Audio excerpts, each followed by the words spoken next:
Supreme कोर्टामध्ये जवळपास 70 पेक्षा जास्त याचिका वक्फ विधेयकाविरोधात आणि त्याच्या बाजूने दाखल आहे। त्याने या सगळ्या संदर्भातली सुनावणी आजपासून खरं तर सुरू झाली। आज पहिला दिवस होता सुनावणीचा। उद्या दुपारी 2 वाजल्यापासून पुन्हा एकदा सुप्रीम कोर्टामध्ये या संदर्भात सुनावणी होणार आहे। आज नेमकं काय झालं आपण जाणून घेणार आहोत। आपल्यासोबत ॲडव्होकेट सिद्धार्थ शिंदे आहेत। सर, सिब्बल जास्तच बोलत होते, कोर्टाने खरं तर म्हटलं की कमी वेळ आहे, लवकर तुमचं म्हणणं मांडा। काय झालं आज? बघा, वक्फ कायदा जो पास केला आहे केंद्र सरकारने आत्ताच्या अधिवेशनात आणि त्याला लगेच राष्ट्रपतींनी मंजुरी पण दिली आहे, म्हणजे तो कायदा आता अंमलात आहे। त्याच्या विरुद्ध काही मुस्लिम संस्था, काही पार्टीज आणि काही इंडिव्हिज्युअल, हे असाउद्दीन ओवेसी, अमानतुल्ला खान असे वेगवेगळे लोक, महुआ मोइत्रा पण त्याच्यात आहे, मनोज झा, हे 70च्या वर याचिका दाखल गेल्या होत्या ह्या कायद्याविरोधात। त्यांची मागणी काय होती की तुम्ही हस्तक्षेप करा आणि जो पार्लमेंटने हा कायदा बनवलेला आहे त्याला तुम्ही स्टे त्याच्यावर द्या, तो रद्द ठरवा, अशी मेन त्यांची मागणी आहे। तर त्याच्यात 70च्या वर ज्या याचिका होत्या, तर आज CJI काय म्हणले, आज 11 वाजेपर्यंत ज्या काही याचिका येतील ह्याच्यात त्या आम्ही ऐकू। तर 70च्या तशा 150 याचिका आहेत, पण 70च्या वर याचिका आज बोर्डावर होत्या। आणि काही राज्य सरकार, जे भाजपप्रणित राज्य सरकार आहेत, त्यांनी पण वक्फ कायद्याच्या समर्थनात याचिका महाराष्ट्राने दिलेल्या, महाराष्ट्र पण त्यात एक आहे।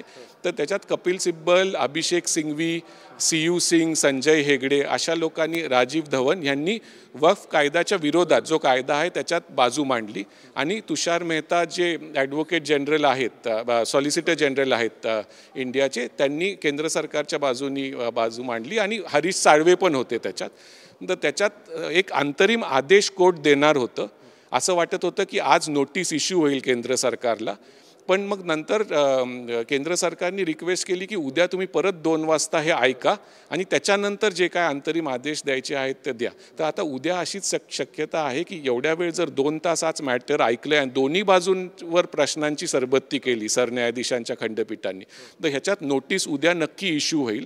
आता तुम्हाला माहीत असेल की 95चा आधीचा वक्फ कायदा होता जो रिप्लेस झाला 2025। तर 30 वर्षापूर्वीच्या कायद्यावर पण काही लोकांनी चॅलेंज केलं होतं, ते अजून कोर्टात पेंडिंग आहे। तर आता हे पण मॅटर जर उद्या कोर्टाने नोटीस इश्यू होईलच याच्यात, ज्या अर्थी एवढ्या वेळ युक्तिवाद झालाय, तर हे पण काही महिने वर्ष चालेल। आणि उद्या काय अंतरिम आदेश, आज अंतरिम आदेश येता राहिला, उद्या काय अंतरिम आदेश येतो का ह्याचं आपल्याकडे ह्याला बघावं लागेल। नाही सर, पण नोटीस जर इश्यू झाली तर मग काय होईल पुढे? एकतर वेळ जाईलच, पण मग सरकार काय बाजू मांडू? बघा, ह्यांना बेस्ट जे पेटिशनर आहेत, जे कायद्याच्या विरोधात आले, त्यांना काय पाहिजे, नोटीस इश्यू करा आणि स्थगिती द्या। आता स्थगिती तर शक्य नाही, हे आज सरन्यायाधीशांनी सांगितले। नोटीस जर इश्यू झाली तर केंद्र सरकारला ह्या सगळ्या याचिकांवर उत्तर द्यावं लागेल, त्यांची लेखी बाजू मांडावी लागेल। मग परत हे याचिका करता त्यांचं रिजॉइंडर फाईल करतील। आणि तुम्हाला माहीत असेल सुप्रीम कोर्टात एकदा मॅटर सुरू झालं आणि ते चाललं तर काही महिने वर्षही लागू शकतात। तर नक्कीच ह्याला वेळ जाईल, स्थगिती मिळणं तर अशक्य आहे असं सरन्यायाधीशांनी आज सांगितलं आहे। बेस्ट केस पेटिशनरसाठी आहे की याच्यात नोटीस इश्यू होईल आणि पुढे हे मॅटर चालू राहील। उद्या आता 2 वाजता परत सुनावणी आहे।